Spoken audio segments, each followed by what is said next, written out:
Mitten in den Feldern Westfalens verbarg sich einst ein Ort, den kaum jemand kannte. Und doch schrieb er Geschichte. Der Fliegerhorst Störmede. Tarnname Gartenzaun. Hier starteten Jäger, Bomber und Nachtflieger mitten hinein in die Kämpfe des Zweiten Weltkriegs. Was heute nach Wald und Wiesen aussieht, war einst ein hochgeheimes Zentrum der Luftwaffe. Unterirdische Tanklager, Munitionsbunker, Stollen im Erdreich, Relikte einer Vergangenheit, die bis heute überlebt haben. Und noch Jahrzehnte nach dem Krieg donnerten hier britische Harrier-Jets über die Startbahn. Wir gehen den Spuren nach, entdecken vergessene Fundamente, gesprengte Bunker und Geschichten, die fast verloren gegangen wären. Was verbirgt sich noch im Boden? Welche Geheimnisse schlummern im Erinnerungspfad von Störmede? Kommt mit uns auf eine Reise durch die Überreste eines Ortes, der einst strengstes Sperrgebiet war.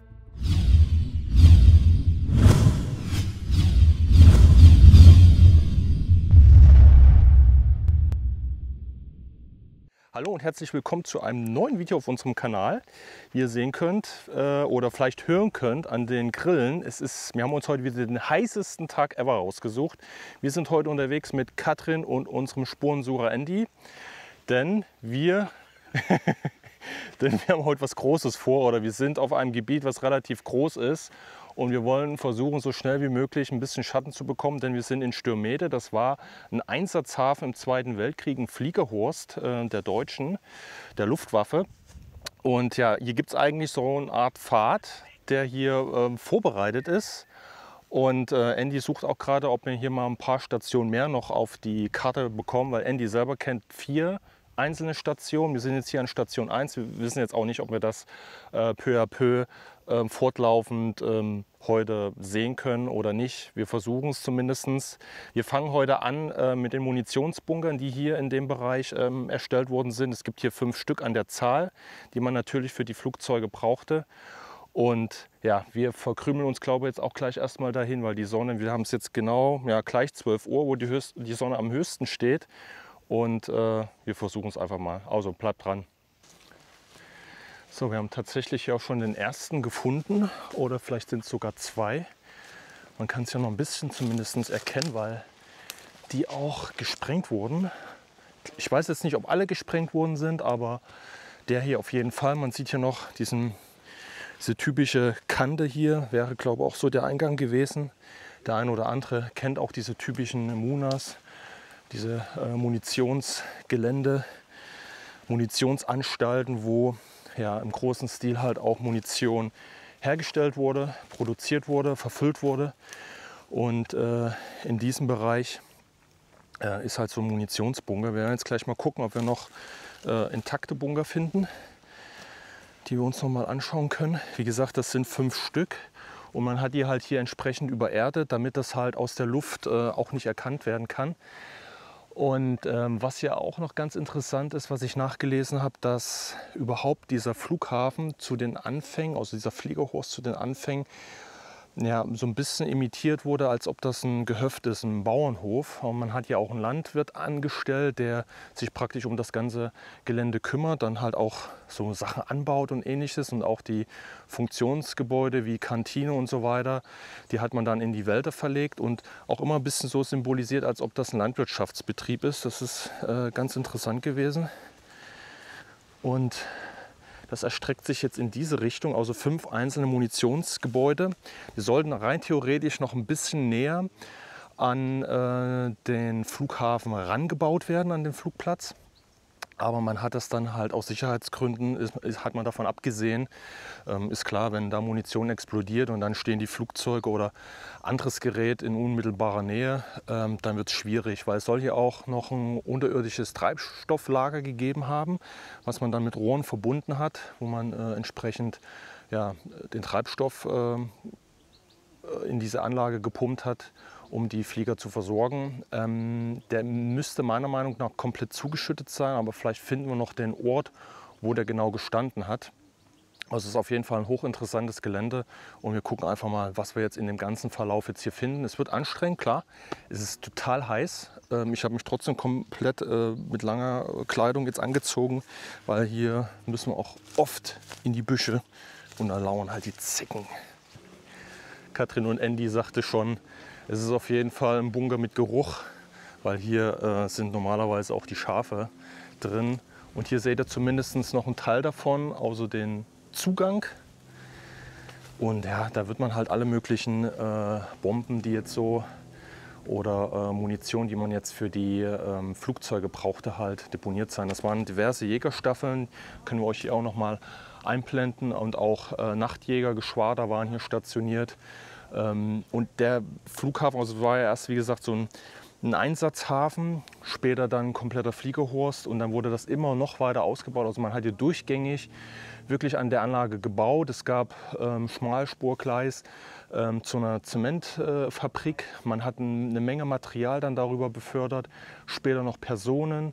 Und im späteren Verlauf des Krieges wurde auch sehr viel Zwangsarbeit noch eingesetzt. Man hatte russische Zwangsarbeiter aus dem Senderlager hier noch beschäftigt. Die sollten die Landebahn für die Messerschmitt 262, also den Düsenjäger, den ersten, bauen, 1,5 Kilometer. Dazu ist es aber auch nicht mehr gekommen. Das wurde nur vorbereitet, weil man auch nicht mehr die schweren Maschinen und alles hatte, sondern praktisch nur noch die Manpower, um das zu bauen. Und da war der Krieg im Prinzip schon fast beendet. Von daher ist das nie so wirklich passiert. Also der ist deutlich größer gewesen hier. Wenn ihr mal Andy im Vergleich habt hier. Also wir haben hier eine richtig große Fläche, komplett gesprengt. Ja, dann kann das jetzt mal ganz gut erkennen. Da ist auch wieder der Zugang. Hier geht es rein. Also der war schon deutlich größer.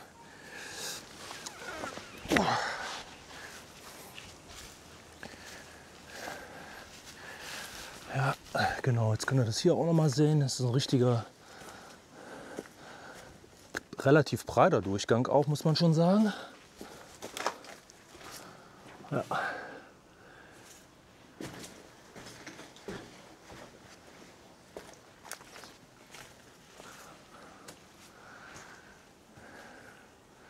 Ja, und das ist jetzt der letzte, insgesamt wie gesagt 5 Stück. Und 2 sind jetzt noch so lala, sage ich jetzt mal, mit dem Eingangsportal, dass man sich zumindest vorstellen kann, erhalten. Hier habt ihr nämlich diese, was ich meine, diese Wand, wo man immer ganz gut sieht, dass das jetzt hier der Eingangsbereich ist, weil, wie gesagt, die haben das jetzt wie so ein Hügel angelegt, damit man das halt von oben nicht erkennen kann. Nicht so einfach. Und ja, das ist es im Prinzip auch mit dem Munitionsbunker an dieser Stelle gewesen. Ja, ich gucke mal, ob ich hier ein bisschen rankomme. Hier ist nämlich schon wieder alles mit Brombeer voll. Wir haben jetzt hier mal eine kleine Karte, dann könnt ihr das hier einmal sehen. Wir sind jetzt hier gerade an den Munitionsbunkern gewesen und jetzt hier hochgegangen. Und hier ist im Prinzip die Verladestation. Mal gucken, ob wir den Rest jetzt noch finden, weil ja hier, wie gesagt, dieses Schmalspurgleis angebunden gewesen ist, wo das ganze Material halt befördert wurde. Das ging auch zu so einer Zementfabrik, das hatte ich ja schon mal erwähnt, und auch Personal wurde darüber transportiert. Und jetzt gucken wir mal, Katrin hat hier auf jeden Fall da hinten noch Fundament gefunden. Jetzt gucken wir mal, ob wir noch irgendwas finden. Weil man muss auch sagen, dass die Briten im Nachgang auch viel abgetragen haben. Also es wurde viel, alles was so übrig geblieben ist an Inventar und so weiter, wurde auch öffentlich verkauft. Die größeren Funktionsgebäude sind, glaube ich, auch 1985 dann weggekommen. Also wir werden heute sicherlich nicht mehr allzu viel sehen, aber ein paar Reste definitiv, damit man sich das zumindest vorstellen kann. Und wir werden auch hier und da, wenn wir die Möglichkeit haben, auch noch mal ein Bild für euch einblenden. Und jetzt gehen wir einfach mal hier durch. Hier ist gut, ne, Schatz? Also hier Also das ist eigentlich überhaupt nicht unseres Wetter, das muss man wirklich einfach sagen. Wir sind die Herbst-Wintermenschen. Das mit dem Sommer, das ist wirklich brutal. Das ist natürlich wieder Jammern auf einem hohen Niveau, aber wenn man sowas macht, ist es halt auch immer schlecht, weil die ganzen Sachen halt überwachsen sind. Ne? Und Brombeer und anderes Dorngestrüpp, das ist so der natürliche Stacheldraht. Ihr kommt da nicht rein, ihr könnt machen, was ihr wollt. Klar, ihr könnt eine Machete mitführen, aber wollt ihr euch dann da hinstellen und dann 3 Stunden da irgendwas frei hacken? Ich glaube nicht. Ja, also Andy sagte das auch gerade noch mal. Diese Erhöhung hier zwischen den Feldern, das ist, wie gesagt, schon der Bahndamm auch. Die Frage ist, ob hier überhaupt irgendwas großartig betoniert wurde. Das ist so ein Messpunkt, glaube ich, ne? Dieser Stein hier. Katrin hat hier was gefunden, ja, tatsächlich. Ja, hier an der Seite, Andy hat Katrin gerade eben gesehen. Hier ist Beton. Beton ist immer ein gutes Zeichen. Oh. Ja, hier sieht man noch, ja gut, Beton ist es zum Teil. Das sind aufgeschichtete Steine. Alles hier übereinander. Hier sieht man auf jeden Fall einen Teil. Bei dir ist betoniert, ne? Komplett. Das ist der Brückenkopf, ne? Ach, hier ist die Brücke rübergegangen, richtig, die Briten, glaube ich, dann abgebaut haben, ne? Also auch, wir werden auch höchstwahrscheinlich von den Schienen nichts mehr sehen. Auch das haben die alles abgetragen. Aber da könnt ihr das jetzt einmal sehen, wo Andy drauf sitzt. Das ist hier der Brückenkopf von dem Bahndamm gewesen. Schön erstmal hier in die Rosen und Brombeeren rein. Hier rüber und da wo Katrin steht, hier dann rüber, da war diese Brücke und hat das jetzt hier miteinander verbunden. Ja, da kann man es auch noch sehen. Opa. Hier sind noch verschiedene Ankerpunkte hier oben. Und dann ging nämlich hier die Schmalspurbahn weiter hier rüber in diesem Bereich. Ja, cool, dass wir das auch noch gefunden haben. Bei der Vegetation hier. Hier ging es Richtung Zementwerk. Ja, muss ja. Genau. Wir können das noch sehen, die Schneise, die jetzt hier durchgeht, wunderschön. Ich weiß jetzt auch gar nicht mehr, weißt du noch die Gesamtstrecke von der Bahn? Habe ich jetzt auch nicht im Kopf. Aber ein paar Kilometer werden es schon gewesen sein, weil es ist ja entsprechend groß. Ich habe jetzt auch zum Beispiel gelesen, dass von einem Geschwader 50 U-Flugzeuge hier rüber geschafft wurden. Das sind ja auch alles Dimensionen, die müssen ja auch irgendwo untergekommen sein. Deshalb können wir davon ausgehen, das Wegenetz, das wird schon entsprechend groß gewesen sein. Ja, noch mal ein bisschen zur Geschichte von dem Ganzen. Wie gesagt, ab 35 kann man sagen, wurde hier unter größten Arbeitseinsatz das Ganze versucht zu errichten. Das Ganze musste am Anfang natürlich ein bisschen unterm Tarnmantel ablaufen, weil im Versailler Vertrag stand ja, dass Deutschland militärisch gesehen nicht mehr aufrüsten darf, sondern nur so eine, sage ich mal, Notarmee haben darf für eventuelle Verteidigungsgeschichten, aber keine große Aufrüstung, keine starke Luftwaffe, keine Panzerverbände oder ähnliches. Und deshalb musste das Ganze unter dem Blickpunkt aufgebaut werden, dass das halt ein ziviler Flughafen ist, den man aufbaut. Auch die Firmen, die hier beschäftigt gewesen sind, waren Tarnfirmen, zivile Firmen, die das dann aufgebaut haben. Und auch den Reichsarbeitsdienst, den man hiermit unterstützend einsetzen wollte, hatte man dann dankend abgelehnt, damit das ja nicht irgendwie, sage ich mal, schneller rauskommt, als rauskommen sollte.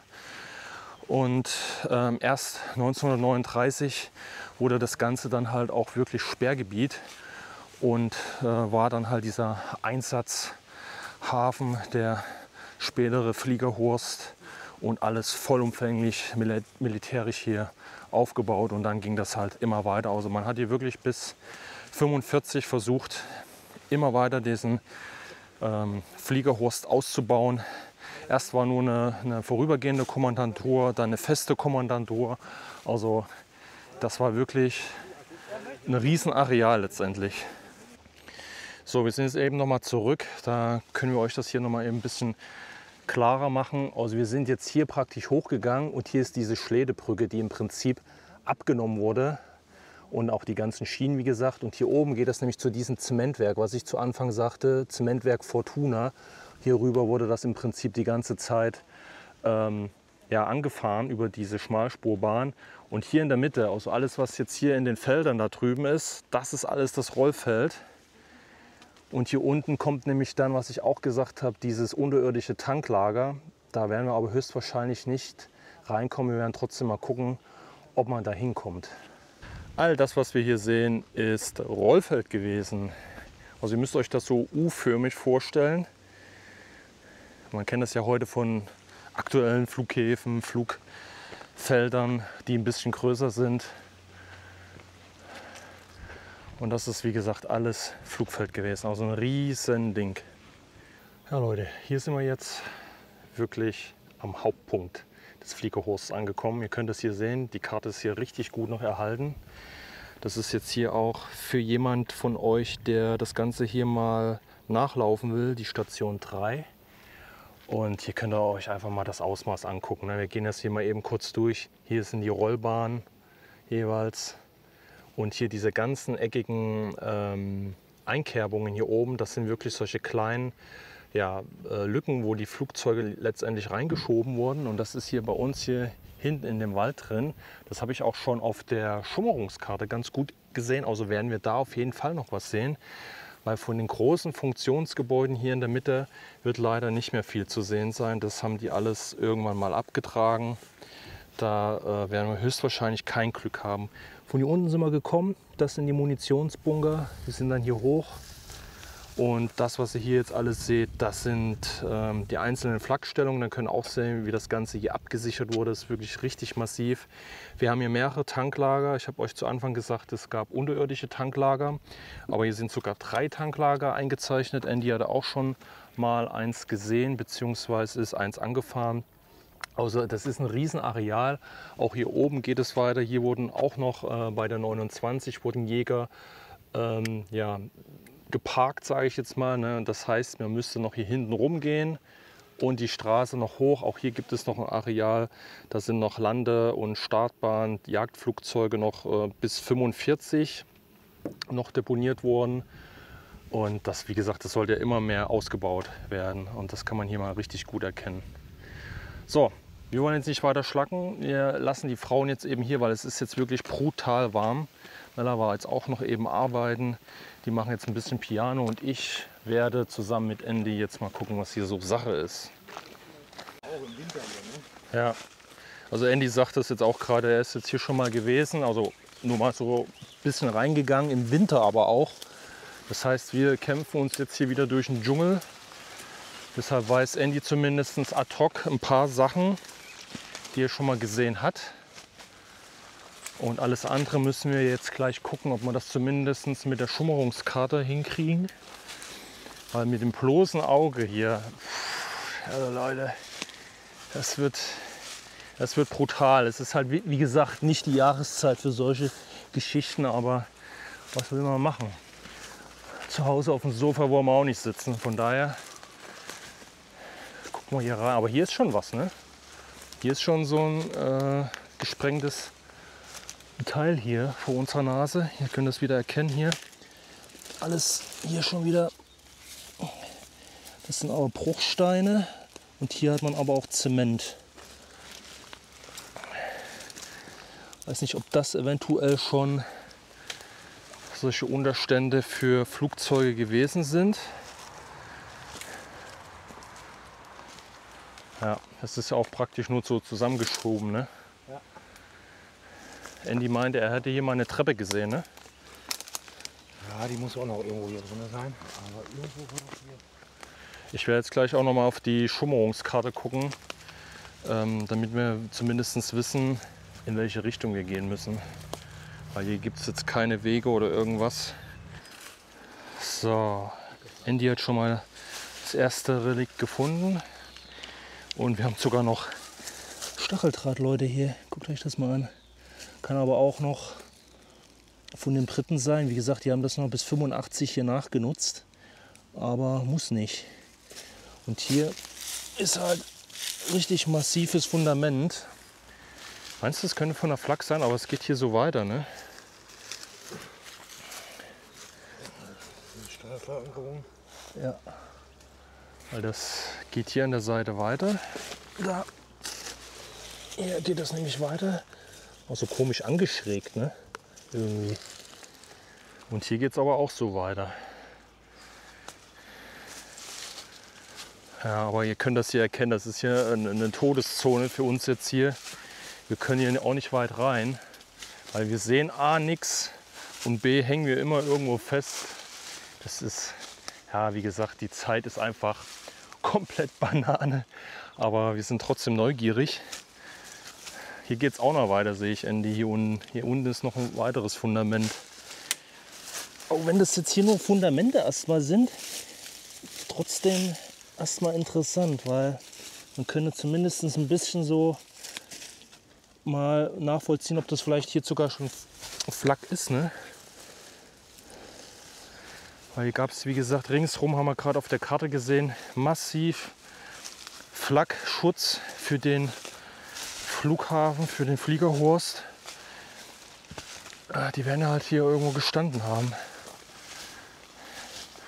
Das Einzige, was jetzt für uns erstmal relativ gut ist, wir kommen locker auf die andere Seite, weil hier noch so, ja, ich nenne es mal Pfad ist, wo mal hier irgendwelche Waldfahrzeuge durchgefahren sind, weil alles andere ist Todeszone. So, Andy ist schon mal tiefer gelegt. Es hat sich ein Loch im Boden aufgetan, aber betoniert. Hast du eine Taschenlampe bei? Ich glaube, das geht hier auf der Seite ein bisschen rein. Kann das sein?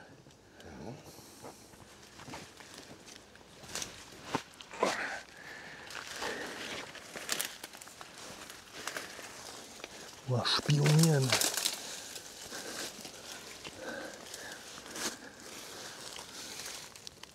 Okay. Vielleicht ist das aber auch ein Teil von der Flakstellung, dass die Plastikmüll.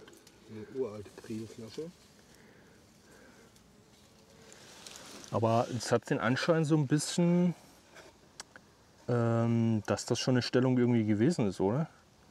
Ich weiß nicht, ob es für eine Flakstellung gewesen ist ringsrum, weil man hat ja extra, sage ich mal, diese Nischen auch benutzt, um Munition und Material für die Flak dann zwischen zu deponieren. Das kann schon sein. Es kann aber auch, wir haben auf der Schummerungskarte auch eben gerade gesehen, Verbindungsgräben, dass die halt ja, komplett ausbetoniert sind. Wobei, Andy, guck mal da bei dir links, da ist ein Rohr. Kann auch für Kanal. Ja, ist das hier vielleicht für Kanal, ja. Dass sie hier das Wasser im Prinzip durchgeleitet haben. Entwässerung. Ja, spannend. Vielleicht finden wir auch noch ein paar kleine Relikte, genau. Deshalb guckt Andy da noch mal ein paar Kleinstrelikte. Sonst nichts, oder? Ja. So Leute, ich will euch das hier mal eben kurz auf der Schummerungskarte zeigen. So, die gelben Punkte, das sind schon Sachen, die wir markiert haben. Und in der Mitte seht ihr viele kleine Kreise, das sind Granattrichter. Hier haben die Alliierten 45 auch nochmal ganz besonders krass ja, bombardiert. Auch wo dann eins dieser Geschwader praktisch gestartet ist, hat die, ich weiß nicht, ob es die Briten waren oder die Amerikaner, ich glaube, das waren die Amerikaner mit Mustangs, haben direkt während des Starts diese Flugzeuge halt angegriffen. Und dann sind halt viele Flugzeuge der Luftwaffe dann in dem Moment verloren gegangen. Und ja, ich kann euch das mal eben zeigen, wenn Andy mal kurz die Kamera nimmt, den Umfang mal kurz von einem Krater. Also sieht man schon, es ist ein relativ kleiner Krater, aber davon gibt es jetzt unzählige hier drin. Ja, also hier sind die nächsten Krater. Eins, hier geht es weiter, unmittelbar nebeneinander. Ihr habt jetzt hier den nächsten. Die sind nicht mehr sehr tief, aber immer noch deutlich zu erkennen. Da hinten geht es weiter. Also daran könnt ihr auch schon alleine erkennen, das ist nicht natürlich sowas, dass das irgendwie ein Erdfall ist, sondern hier wurde ordentlich bombardiert. Also man spricht von bis zu 800 Granatrichtern hier in der Umgebung. Und das hat auch dazu geführt, warum man dann zum Ende hin diese Landebahn, diese Rollbahn auch nicht mehr instand gesetzt hat. Da hat man, wie gesagt, noch die Russen aus dem Sennelager, die Zwangsarbeiter, versucht hier ranzuholen, dass sie das instand setzen, aber das war nicht mehr möglich. Das war im Prinzip einfach nur noch ein Trichterfeld und da hätte keine Maschine mehr vernünftig starten und landen können. Ja, hier noch mal eine alte Flasche, gerade in dem Krater hier gefunden, in den Graben. Das wird auch wieder relativ zeitnah, auch wenn kurz danach vielleicht von den Briten eine Bierflasche gewesen sein. Jo, hier kommen wir erstmal raus aus dem Dschungel. Hölle. Ja, das ist wirklich schon wieder die Hölle. Aber wir sind selbst dran schuld, dass wir hier reinrennen. Zumindest ist es nicht ganz so krass wie in Frankreich bei den Pokaschecken. Oh, wobei hier auch schon wieder irgendwas sticht. Oh, Junge, Leute, ey. Oh. So sieht das Spektakel nämlich von der Seite aus. Hier wurden die alle reingeschoben. Mal gucken, ob wir noch irgendwie was sehen, wo wir euch das ein bisschen besser zeigen können. Also wir gehen davon aus, dass die alle so hier in der Stelle zusammengesprengt sind, weil ihr seht das hier ganz gut. Da der blaue Punkt sind wir, das gelbe ist jetzt das Objekt, das ist vor unserer Nase hier. Ihr seht jetzt den Hügel, wenn ich ein bisschen hier zurückgehe, Andy im Vergleich jetzt hier. Die sind halt alle an der Stelle schon irgendwie zugeschoben. Das ist alles auch so sandig hier. Oh, hier ist auch ein Vogelhaus. Hier ist schon wieder so eine ätzende scheiß Rose hier. So, und das ist, ja, das soll das Ding eigentlich sein. Ja, schwierig. Also wir gucken jetzt erstmal, ob wir wirklich einen Teil finden, was wir euch mal richtig zeigen können. Weil sonst sehen wir hier nur irgendwelche blöden Hügel und einen Haufen Gestrüpp, sonst nichts. Ja Leute, Arme hoch, hier ist perfektes Zeckengebiet. Hände hoch, ich ergebe mich. Vor uns soll eigentlich hier wieder was sein. Ey, man kommt sich hier echt vor wie Indiana Jones. Uns fehlt eigentlich wirklich die Machete, um uns hier durchzuhacken. Also hier soll eigentlich das Ding sein, ne? Ja, also wir haben jetzt gerade mal hier, ich sehe das auf der Karte, einen Punkt erreicht, wo Andy jetzt runter geht. Also ihr könnt das hier erkennen, wir haben hier einmal einen Damm, eine Erhöhung und da auf der gegenüberliegenden Seite, also hier passt das halt wirklich, dass sie jetzt von der Seite ein Flugzeug hätten reinschieben können. Ja, und von der Spannweite passt das schon, dass das jetzt hier beispielsweise eine Messerschmitt oder irgendeins von den kleineren Jägertypen gewesen ist, die man halt hier reingeschoben hat. Und ich würde auch mal behaupten, bei der Masse an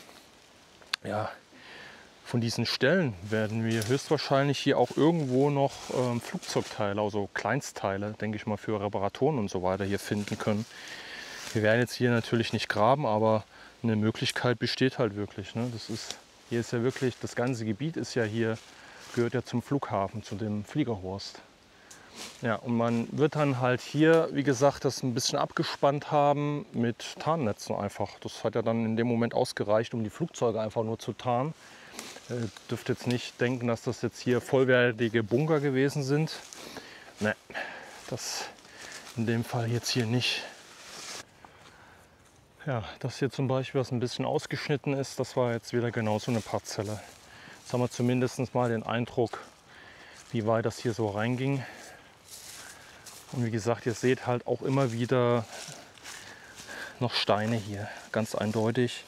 Die haben wir jetzt schon mehrfach gefunden, kleinere Steine. Und hier auf diesen Weg werden diese Maschinen höchstwahrscheinlich dann so hergezogen worden sein. Mit so einem kleinen Fahrzeug oder sowas vielleicht. Ich denke mal nicht, dass die von der Rollbahn selbstständig bis hier rein sind. Aber jetzt müsst ihr euch vorstellen, auf Seiten immer gegenüber sind diese Buchten gewesen. Ja, wir checken auch immer mal jetzt unsere Karte ab, um das einfach mal zu verifizieren, ob die Sachen auch immer so passen. Und wir bewegen uns jetzt hier wieder im Wald auf eine Fläche zu, wo sehr nah beieinander Bomben abgeworfen wurden. Also hier gibt es jetzt sehr viele Krater. Und wir gucken jetzt mal, ob man diese Krater auch irgendwie hier sehen. Boah, hier unten würde ich schon mal sagen, das ist eine. Weil hier ist es jetzt wirklich sehr dicht bewachsen. So, Leute, ey, was machen wir hier? Also Andy findet hier, ja, genau. Hier haben wir einen, das seht ihr hier unten drin. Da ist einer. Die sind jetzt ganz dicht beieinander. Hier ist der nächste. Also ihr könnt schon erkennen, wie gesagt, es sind 800 Granattrichter hier gezählt worden. Jetzt bin ich im nächsten drin. Hier vorne kommt gleich der nächste. Also die haben hier ordentlich ihre Bomben drauf geschmissen. Das kannst du jetzt wirklich ganz gut erkennen hier.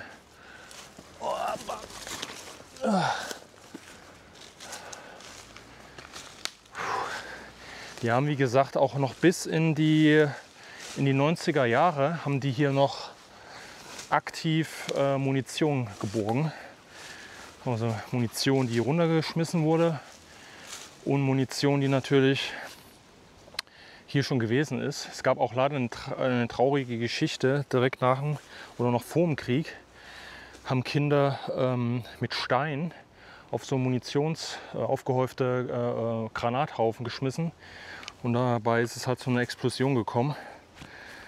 Da sind dann ein paar Kinder ums Leben gekommen. Das ist natürlich auch krass, ne?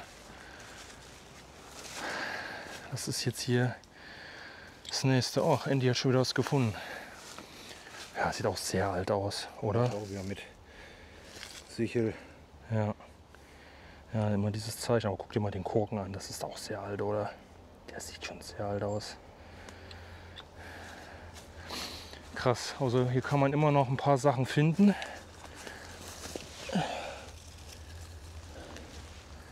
Wenn man hier noch mal ein bisschen genauer guckt. Ach, jo, bin ich auch gerade hängen geblieben. Habe mich schon gewundert. So schnell geht das, Leute. Hier. Ganzer zusammengelegter Stacheldraht hier. Ja, Leute, schaut mal hier, haben wir was Cooles entdeckt. Das sind so Relikte, die sind richtig cool. Eine alte Sprite-Limonade. Ist das vielleicht von den Alliierten direkt? Aber hier steht auf Deutsch Schutzmarke. Kann nicht sein, ne, Andy? Hier steht Deutsch Schutzmarke drauf. Aber so eine Flasche habe ich noch nie gesehen von Sprite. Krass. Steht hier auch irgendein Stempel? Nee. Aber schau dich das mal an mit diesen geriffelten hier. Cool. Direkt daneben, ich dachte jetzt, das ist neuer Müll, aber schaut mal hier. Hier ist so ein dunkelhäutiges Männchen drauf. Früher hat man mal dazu Moor gesagt, aber das ist natürlich ein Ausdruck, der ist heute fehl am Platz, aber ich kannte das noch unter diesem Pseudonym und das ist hier Englisch. Hier steht It's a Robertson Product, glaube ich, steht hier drauf. You can, klar, also ganz alt. Also das ist auf jeden Fall Englisch logischerweise und wird dann von den Briten sein.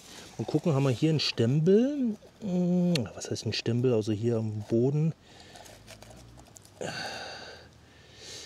Ich lese es euch mal vor. EDD 7M7 1281.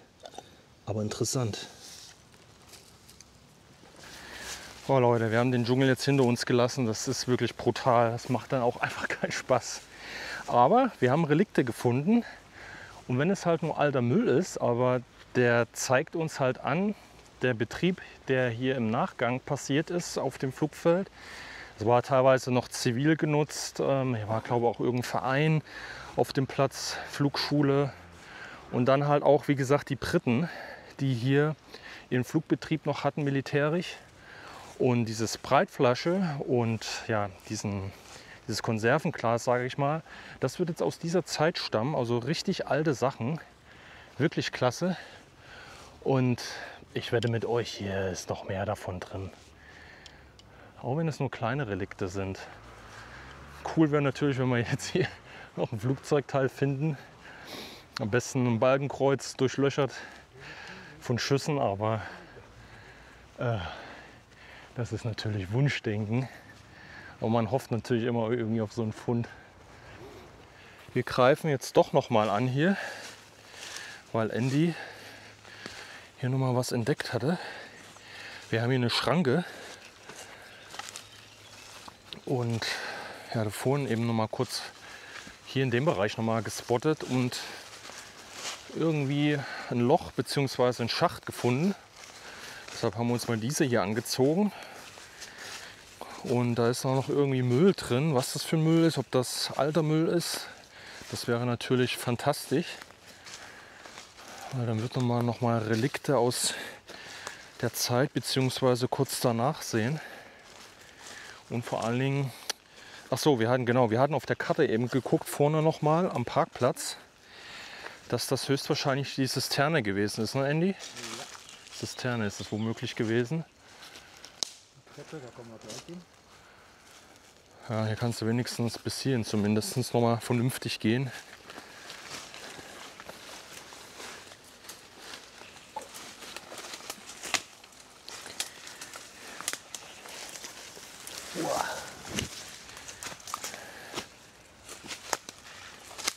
Ah, tatsächlich. Oh hey, weißt du, was ich jetzt noch mal brauche? Taschenlampe. Wo hast du eine mit? Müsste ausreichen, oder? Was ist das? Ich hole noch mal eben eine Taschenlampe, das sieht echt gut aus. Reicht die?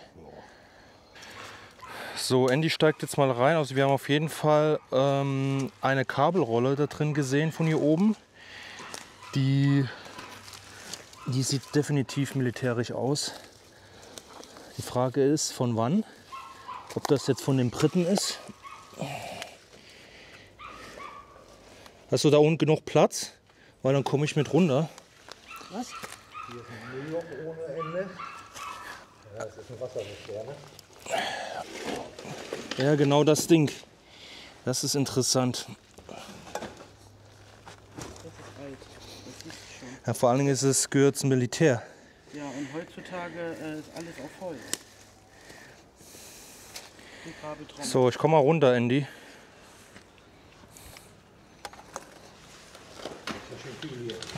Schön kühl, sagst du? Oh. Leute. Es geht wieder abwärts. Oh. Puh, jo, das ist eine richtige Zisterne hier. Ja. Also wenn das jetzt von der Wehrmacht wäre, würde mich das wundern, beziehungsweise hier zu der Luftwaffe gehört. Weil wenn, müsste es hier so eine Seriennummer geben. Aber das ist hier so eine Kabelrolle. Ist hier Draht drauf? Jo, das ist hier, ich glaube, für sag schon, Telefondraht, kann das sein? Ja. Aber das ist abisoliert. Das ist einfach nur, nee, Quatsch, hier war eine Isolation drüber. Das ist das Telefon.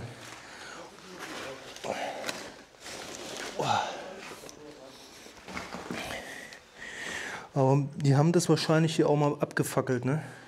So sieht das so lang aus. Die Frage ist, sind hier Nummern dran? Wenn Nummern dran sind, kann man sagen, was es ist.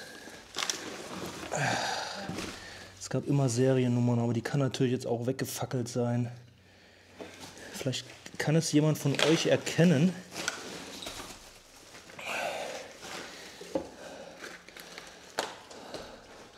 Was ist das hier?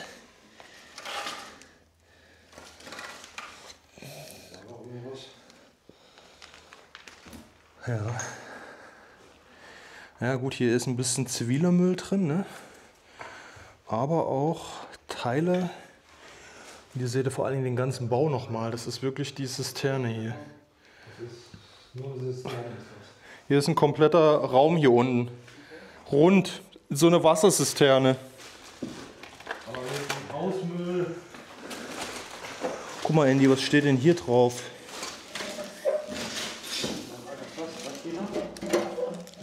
Was steht denn da drauf? Kohle, Küchenabfälle. Küchenabfälle. Also das wird hier aus dem Kantinenbereich kommen. Hier ist ein Teil von einem Motorrad. Oh, so ein kleines auch irgendwie, ne? Oder so eine Mofa. So eine alte. Ganz interessant. Was ist das denn hier? Ja, okay, also hier ist teilweise neuer Müll drin, aber auch viele alte Sachen. Ich habe auch so den Anschein, dass hier ein komplettes Fahrzeug irgendwie drin liegt. Da ist ein Auspuff da hinten. Ich weiß zwar nicht, wie sie das hier reingekriegt haben. Wahrscheinlich schon auseinandergebaut. Also man hat das jetzt hier als richtiges Müllloch verwendet. Aber der ältere Müll ist spannend.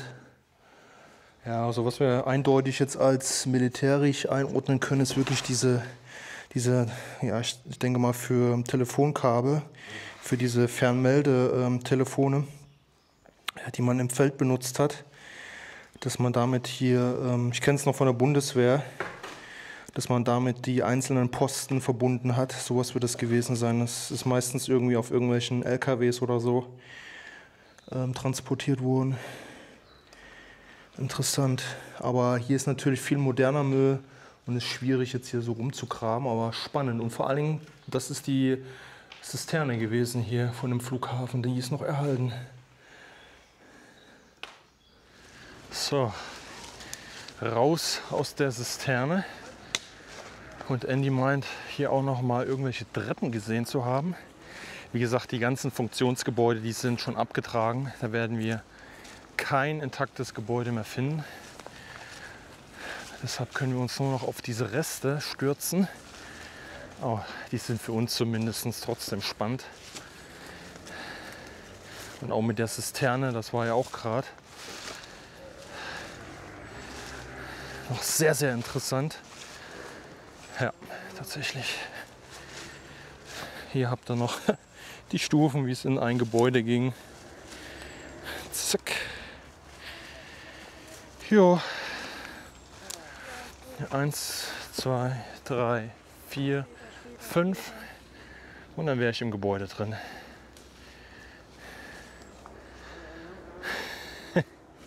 Aber ich weiß nicht mehr, was das jetzt hier war. Müsste aber eins von den Hauptgebäuden sein, weil da vorne ist ja praktisch die Landebahn gewesen. Und es kann auch sein, dass hier in dem Bereich nämlich dieser Verbindungsstollen gewesen ist, weil hier auch irgendwo die Kommandantur gewesen ist und die Kantine. So, wir haben uns gerade schon ein bisschen damit auseinandergesetzt. Das Problem ist hier, wir sind jetzt hier an einem neuen Schild angekommen. Wir können das gerade jetzt hier hören. Wir haben jetzt eigentlich hier nur die Straße, also zu Fuß ist es eigentlich auch schlecht zu erreichen, die einzelnen Stationen. Und auch per Fahrrad ist ein bisschen schlecht. Wir haben auf jeden Fall hier in dem Bereich einer dieser Tanklager. Wir können das hier auch noch mal ganz gut sehen, die Luftabwehr, die hier zum Teil halt installiert gewesen ist. Und hier ja, ist, glaube diese, ist das jetzt? Nee, das ist die Werft. Wir sind gar nicht am Tanklager, wir sind jetzt an der Werft. Also hier wurden die Flieger repariert. Man sieht das hier unten. Hier gibt es ein Reparaturzelt.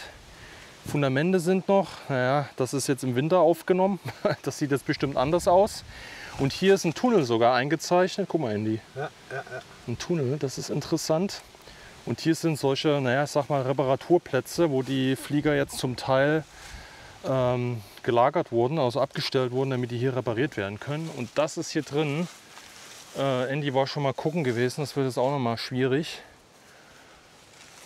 hier reinzukommen. Und es gibt halt hier irgendwo auch noch ein Tanklager. Ob wir das jetzt heute auch noch sehen oder finden, weiß ich nicht. Insgesamt gab es ja 3. Wir werden auf jeden Fall erstmal ja, uns diese Reparaturwerft anschauen. Ja? Das ist die Hölle. Ja, da in solchen Dingern waren wir auch gerade schon drin. Und weil Melanie sagt, das ist die Hölle. Hier müssen wir auch rein, ne? Ach du Scheiße. Hier müssen wir rein, Leute. Oh. Junge, Junge, Junge, was wir hier machen für ein bisschen Beton. Man kann hier gar nicht mal gerade durchgehen. Da ist das. Ein Teil davon. Meine Güte. Kommst du durch? Oh. Ah. Boah, meine Güte. So Leute, da sind wir angekommen in der Werft.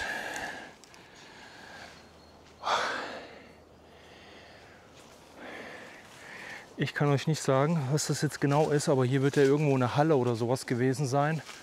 Und das sind Teile von der Halle, außer Fundamente.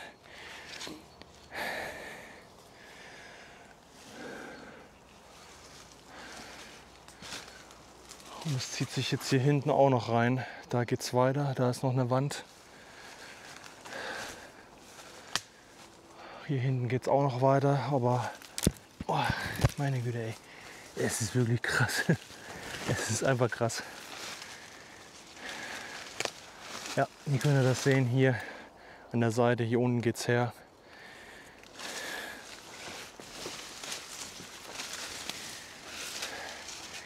Mehr ist von der Werft nicht mehr zu sehen. Beton im Wald, lautet hier die Überschrift. Also, ich bin wirklich platt. Das muss ich echt sagen heute. Wir haben hier 30 Grad. Es ist sauschwül und wir sind hier in dem Wald und suchen Betonreste. Das darf man keiner erzählen. Das darf man wirklich keiner erzählen. Aber so ist es halt, ne?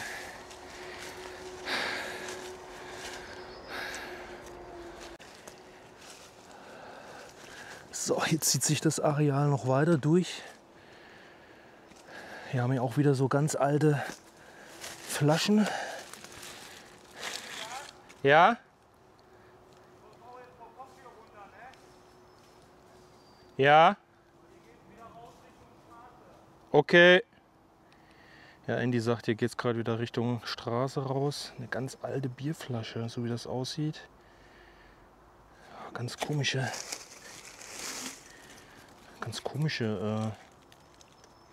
ja, ich weiß auch nicht, so eine ganz komische Form. Also hier sind schon witzige Flaschen, die hier teilweise so rumliegen.